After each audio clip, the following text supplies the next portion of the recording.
We're back. I got another story I want to tell, so I had to start a part three. My bad. Sorry for all the parts, but break out that. Let's break out that story about that time when we did shrooms together. This has been a few years, but this is what was like how old at the Probably 6 18? years, 7 years ago. Yeah, it was like 6, 7 years ago. We don't do the shit all the time or nothing, so I don't want nobody to get the wrong idea. But we experimented. It was me, Shannon, and two other of our good friends. I don't want to mention their name because I don't know if they want to put this out in public. Yeah.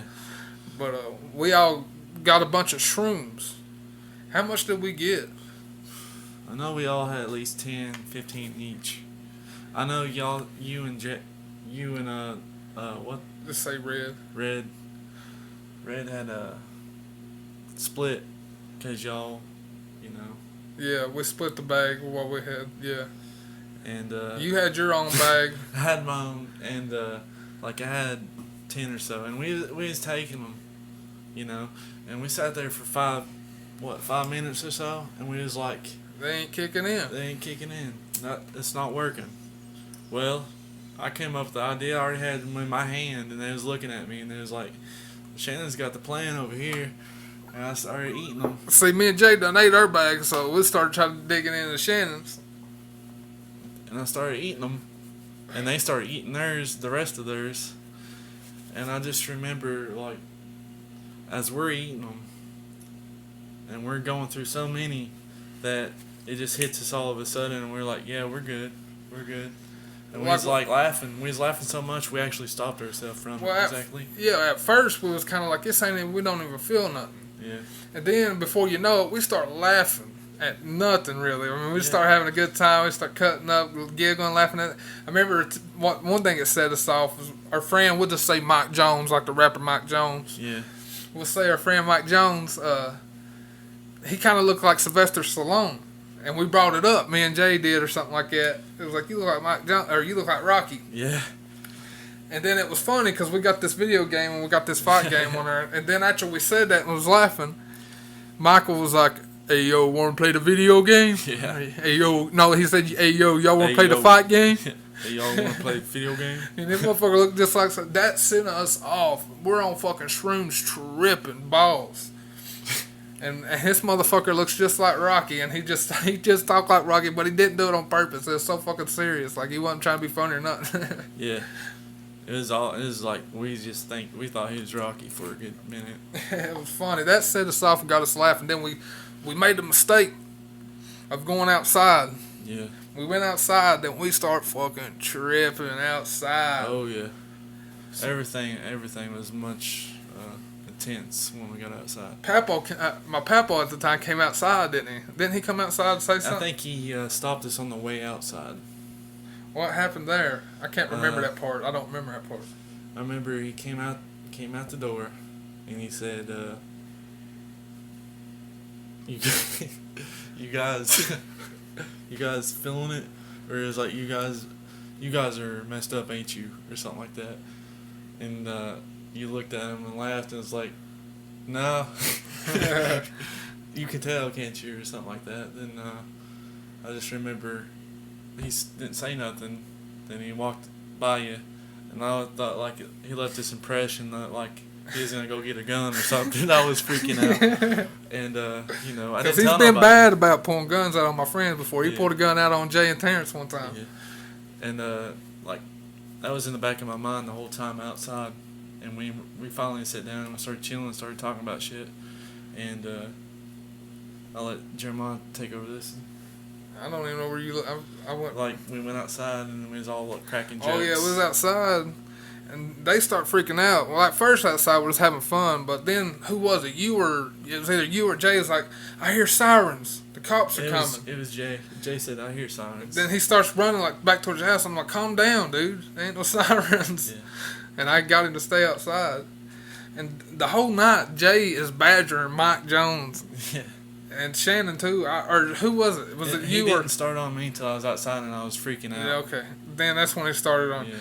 And Jay was just getting on people, just cutting up. Like he just thought it was being funny. But at one point, I was sitting down and I'm tripping balls, and Shannon walks by and he's got this weird look at him. And Shannon's, he used to have social anxiety back in the day. You know what I mean?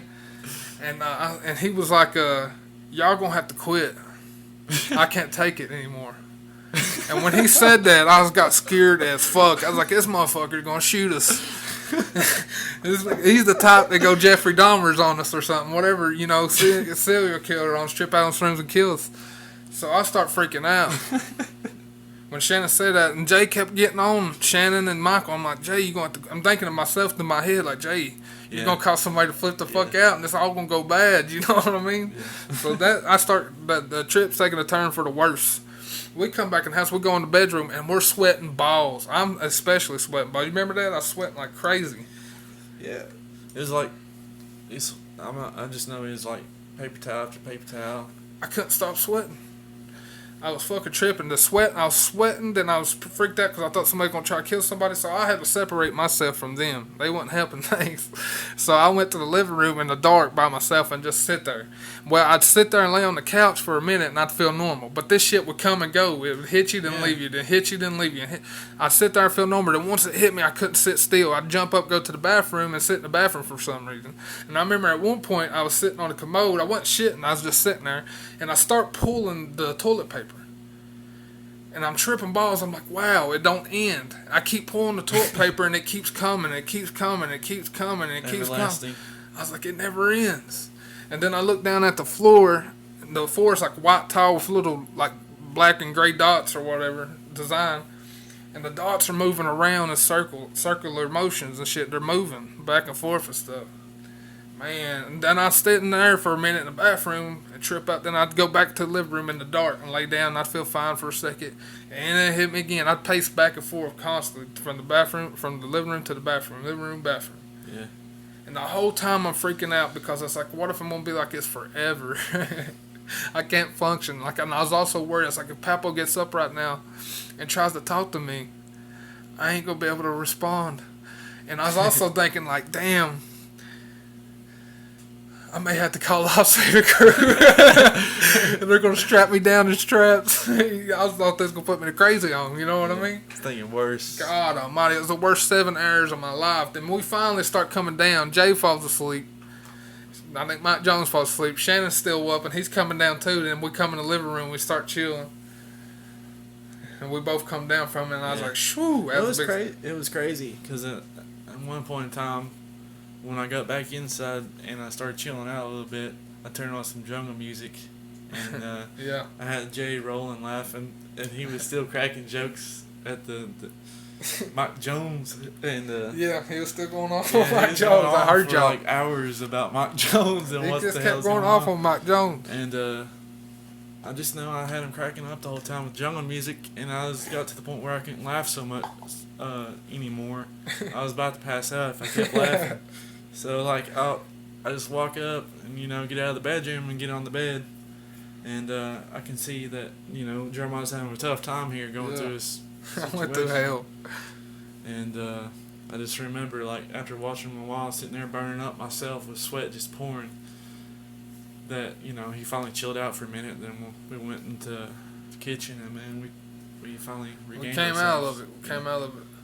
I was listening to Joe Rogan's podcast because that's who I keep up with, and he was talking about shrooms making you a better person, the experience of going through shrooms and psychedelics, and it changes you. I believe it. I will never do shrooms again, but I will have to admit, after taking them shrooms, I straightened my life up, because I was thinking on shrooms at one point, I remember, because you go through a lot of shit in them 7 hours on shrooms, and I was thinking, Lord, if you get me back to normal, I'm never going to do this shit again. You know what I'm saying? And I kept my word. I ain't never done it again. But I'm not being even religious. I was just, it made me better spiritually. Like, I seen the worst. Everything that was bad going on in my life came to the forefront. Like, I thought about my mom dying and put that in perspective. I thought about, just everything I was like, I ain't shit in my life right now. I ain't doing it.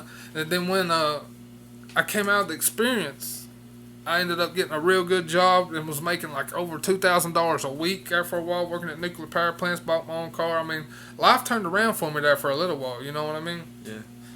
And I think that scared me straight, really, you know what I mean? Made me get on my grind a little bit, because I seen how shitty things was going. Yeah. It does make you see life differently, that experience. It changes you. Mm-hmm. And And I'm Native American too, man. When we go through something spiritual, I take it to heart. And one thing that helped me through that trip, that helped me get through it without really freaking out too bad, was I was thinking about my mom being with me and telling me to calm down. I'm gonna be all right. Yeah. And that she helped guide me. She was dead at the time, but that her spirit helped guide me through the situation. You know what I mean? Yeah. Some crazy deep shit, but I definitely. It was an experience. I'll never do it again, though. One thing I'd like to do. Would you ever try the flotation tanks, where you get in them tanks and you don't feel your senses? You sit in this tank, a little old tank, and it's covered up. You're in darkness, and you just float. And it's a natural, you hallucinate like a psychedelic, but it's natural. You're just floating in water, and you get to a point that you don't feel your arms, your legs, and it's just your mind. Wow. You ain't never heard of those? No.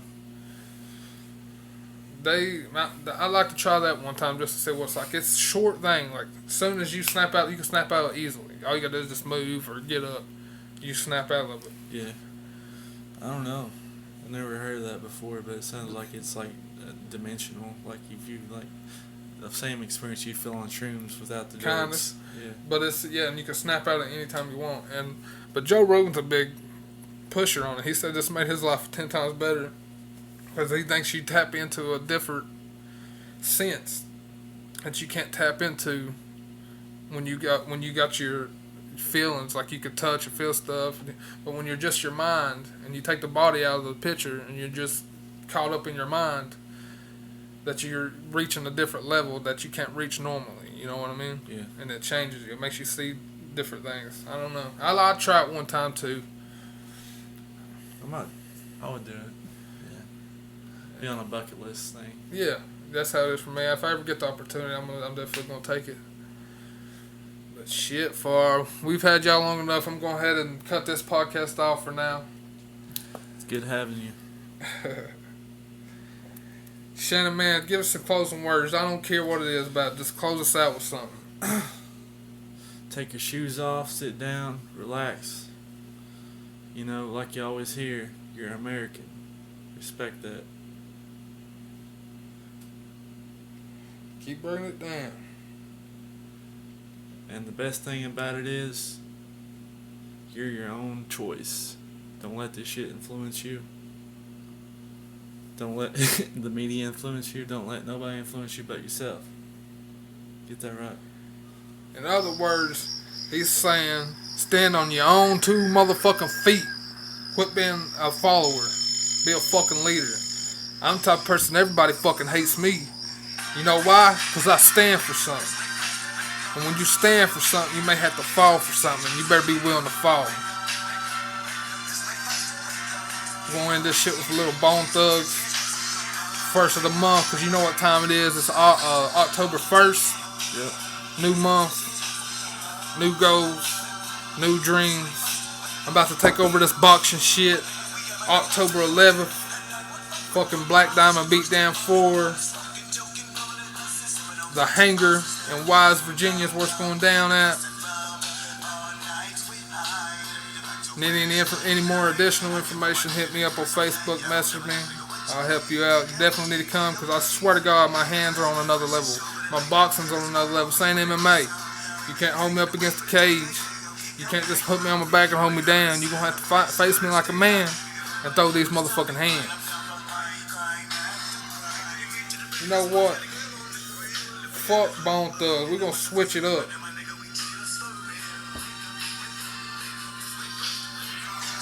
I'm feeling something else. Here we go. Listen to this shit. Damn commercial. Hold up. You gotta love YouTube. YouTube be killing me for that shit. And put Pandora. Yeah, fuck Pandora too with that shit. Let's kick it. What? October 11th. I'm gonna get my first W in boxing. Floyd Mayweather's about to retire and Lone Wolf's about to take over. You know what motherfucking time it is. Ain't no motherfucking amateurs around here locally gonna touch me in this boxing shit. I'm telling you.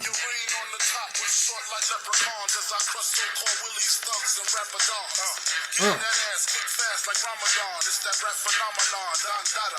Fuck Papa, you gotta call me Francis MH. White intake like toast, so iron. Was told to shoot out, stay low, and keep firing. Keep extra clips for extra shit. Who's next to flip on that cat with that grip on rap? The most shady. Frankie baby, ain't no telling where I may be. May see me in DC at Howard Homecoming with my man Capone drumming fucking something. You should know my stilo. Went from 10 G's for blow to 30 G's a show to orgies with O's I never seen before. So Jesus, get off the notorious. We off.